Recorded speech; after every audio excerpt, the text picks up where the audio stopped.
안녕하세요. 엄마 코치 목동 수학도서관 원장 이현주입니다. 자, 오늘 여기 오신 분들, 우리 목동이라고 하면 밖에서 봤을 때 목동 엄마 너무 무서워, 대치동 엄마 더 무서워, 이렇게 생각하셔가지고 우리 선생님도 목동 엄마 앞에서 어떻게 우리가 얘기하지 하는데, 아이 목동 엄마나 대치 엄마나 모두 다 똑같고, 오히려 우리가 교육이라고 하는 공통 목적을 통해서 이 자리에 왔기 때문에 훨씬 더 공감감이 더 갈 것이라고 생각이 들고, 오늘 아침에 갑자기 그 미사일 때문에 깜짝들 놀라셨죠? 저도 아침에 막 그 사이렌 소리 때문에 놀라서 나왔는데, 그 미사일에도 불구하고 또 이 자리에 한 수 배워보자 라는 생각으로 또 오셔가지고 너무나 대단하신 우리 1등급 4% 안에 드는 1등급짜리 엄마 환영합니다. 서로 눈인사 한번 하시고, 1등급 어머님, 1등급 어머님 반갑습니다 라고 또 인사하시면 좋을 것 같습니다. 자, 제가 엄마 코칭을 하게 된 계기가, 저는 아무래도 전 20살 때부터 학원 가서 일을 했어요. 그러면 지금까지 교육계로 따지면 35년간 지금 이 교육 계통에 있고, 그러면 나름 프로 아니면 프로 아닙니까? 그쵸? 그런데도 불구하고 내 자료를 기르면서 엄청나게 어려웠던 점이 많았고, 그리고 고민스러웠던 점이 너무 많았어. 근데 이 목동이 옆집 엄마한테 물어보기에도 참 창피하고, 이거 부끄러워서 남편과 싸워서 내 자녀한테까지 그 화가 이렇게 불뚝이 튕겼을 때 이 모든 것을, 근데 애들은 학원에 와서 다 얘기해요. 우리 엄마랑 아빠랑 싸웠고, 그리고 저희 아들은 뭐라 하냐면, 저는 매일 저녁 9시부터 9시 30분까지 쉬는 시간이 있어요 라고 학원에 가서 얘기했대요. 그래서 왜? 니네는 쉬는 시간이 그렇게 기니? 했더니 저희 엄마가 저희 누나 혼내는 시간이에요. 그 시간이 저의 쉬는 시간입니다 라고 얘기할 정도로, 애들은 수업 시간에 오면 다 얘기해요. 집안에서 있었던 일 모든 것들을 얘기하고. 그런데 이 엄마 코칭이라고 하는 게, 이러면서 나 같은 전문가도 이렇게 힘들게 물어보고 싶은데 하물며 어머님들은 어떻게 하실까 라는 생각을 가졌고, 어떻게 보면 저는 축구 해설가 같다는 생각을 가졌습니다. 축구 해설가 같다는 거는 이론으로는 다 알아. 그런데 이때 되면 화내면 안 돼 하는데 무슨 얘기 나오면 아이씨 하거나 아니면 욕 나오거나, 하루에 제일 많이 하는 엄마들이 단어가 뭔지 아세요? 빨리빨리.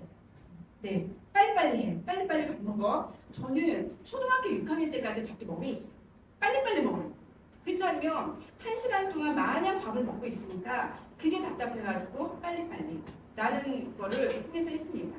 그래서 우리 축구 해설가 이론만 아는 게 아니라 어머님들한테도 직접적인 훈련이라고 하는 거는, 요 상황에 갔을 때는 이렇게 하는 게 좋겠어, 저 상황에 갔을 때는 저렇게 하는 게 좋겠어 라고 하는 무조건적인 반사 훈련을 조금 더 소개시켜 드리고 싶어서 이 과정을 마련을 했습니다. 자, 오늘 특별한 저희 그 선생님을 소개시켜 드리려고 합니다.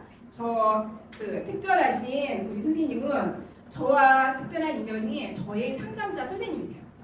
저는 오히려 내담자고, 선생님을 통해서 저희 아이들을 모든 고민, 그리고 모든 어떤 상황이 있을 때마다 의논하고, 저도 성숙하게 됐고, 또 한 번 더 어른으로서 제가 성장하게 된 저희 선생님을 소개시켜 드리려고 하고, 또 이 상담자 선생님은 다른 선생님들과 조금 달라요. 어떻게 다르냐면, 굉장히 밝고, 우리가 상담하면 좀 뭔가 어둡고 움직거리고 이럴 것 같은데 엄청 유머러스하고 아주 유쾌한 선생님이어서, 오늘 어머님들과 1시간이라는 시간이 굉장히 유쾌하고 재미있는 시간이 될 거라 생각이 들어서 저희 선생님 주설아 선생님을 소개시켜드리고 싶습니다. 박수로 환영 부탁드리겠습니다. 안녕하세요. 만나게 돼서 반갑다고 해야 되나요? 오늘 이 자리에 오신 어머님들은 이미 자녀들하고 관계 어려움이 있으신 분이거나, 또는 아이 더 잘 키우고 싶어서 오신 분들일 거라고 생각합니다. 저는 그 심리상담 전문가로 오랜 시간을 살면서 사실은 이 엄마 코칭 이현주 원장님의 그 의도를 알았을 때 너무 반가웠어요. 왜 그러냐면, 제가 만났던 대부분의 내담자, 그 내담자 안에는 저도 포함되어 있습니다. 또 하나는 우리가 있는 많은 심리 요소 안에 어린 시절의 단어가 빠진 적이 없고요. 그 안에는 가장 많은 단어가 엄마입니다. 자, 우리는 오늘 이 수업 시간에 혹여라도 여러분들이 저와 함께하는 시간 동안에 내가 모르고 했던 어떤 우리들의 행동이 있잖아요. 알았으면 우리는 아무도 안 했을 거예요. 알았다면 저희 엄마도 저에게 그렇게 하지 않으셨을 거예요. 훌륭한 상담자가 된다는 건 그만큼 고통의 깊이가 있었습니다. 혹시 여러분들이 키우고 있는 자녀가 저와 같은 훌륭한 상담자가 될 수도 있을 거예요. 이거 농담인데 너무 경직되게 네, 저는 너무 훌륭한 어머니를 뒀어요. 그래서 제 상담의 도량이 굉장히 넓어졌는데 이 말인즉슨 아주 고통스러운 시간이 지났을 거죠. 그죠? 그리고 제가 공부를 하고 내담자를 만나면서 저 사실 초등학교에서 아이들을 만났거든요. 미술치료로. 근데 아이들이 엄마가 이제 미혼을 하고 다른 아저씨하고 만날 때 아이는 모를 거라고 생각했던 그런 관계들을 상담실에 와서 얘기하고 아이가 너무 힘쓰는 것도 봤어줘요. 그런 아이들이 성장해서 중학교, 고등학생이 됐으면 발만 달지 않아요. 또 하나는 저는 지금 여기 아들 계시는 부모님 계시면 언젠가 20대 때 저를 만날 수 있는 그런 기관에서 같이 경험하고 있는데요. 그 아이들이 20살이 되고 또 하나는 제가 민간에서 만나는 25세 이상의 직장인들 결혼해서 아이 낳고 지금 결혼생활 시작하신 분들 또 하나는 여러분과 같은 부모님이 되는 우리들 그리고 졸업을 앞두고 있는 너무나 많은 전 연령대의 남녀분들을 모두 만나고 있습니다. 그분들의 가장 큰 어려움은 많은 책에서 봤던 어린 시절이었어요. 그래서 오늘 저는 여러분들과 어떤 내용을 나누시면요. 저는 현재 이런 기관에서 일을 하고 있고요. 다양한 기관에 걸쳐 일을 하고 있는데요. 이 기관은 트라우마를 전문적으로 치료하는 기관입니다. 또 하나는 제가 여러분과 오늘 나누려는 얘기 중에 애착이 있습니다. 애착과 트라우마가 만났을 때 어마어마한 부정적 영향을 미치고 있거든요. 그래서 이건 그렇게 중요하지 않습니다. 안 찍으셔도 괜찮습니다. 오늘 제가 여러분과 나눌 얘기는 애착과 10대의 사생활, 부모의 역할에 대해서 말씀드릴 겁니다. 애착이라는 것은 많이 들어보셨죠? 애착이 뭔가가 틀어지기 시작하면 그 다음부터 이제 어려움이 산재해 있고 10대가 되면 절정에 이르게 됩니다. 그리고 또 하나는 여기서 여러분들이 가장 궁금한 건 부모의 역할일 거예요. 그죠? 어떻게 하면 그 미친 애착을 잠재울 수 있을까? 아닌가요? 그래서 애착 이 순서대로 한번 진행해 보도록 하겠습니다.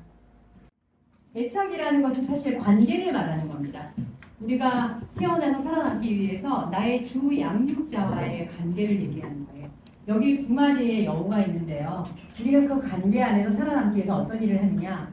둘 다 여우예요. 그런데 처해 있는 환경이 어디냐에 따라서 사막에 살고 있는 여우는 자기의 체온을 발산하기 위해서 귀를 크게 만들고 먹이 환경이 적절하지 않으니까 최대한 잘 못 먹습니다. 위가 작아져 있고요. 그 다음에 이 북극에 있는 여우는요.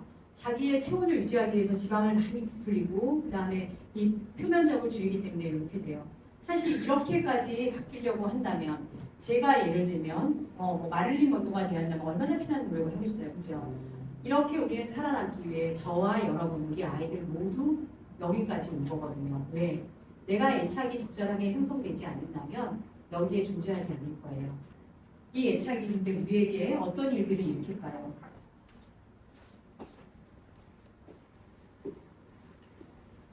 애착의 대물림에 대해 잠깐 영상 좀 보시겠습니다.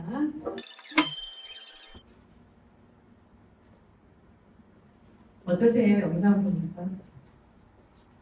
너무 안타깝죠? 그런데 이게 이분만의 문제는 사실 아니거든요. 가끔 아이를 키우다 보면 내가 아이에게 하는 어떤 말이 어디선가 들었던 말일 때가 있어요. 그리고 그 말은 내가 조절되지 않을 때 튀어나와서 어쩌면 누군가에게 향해 있는 분노가 내 아이에게 가기도 합니다.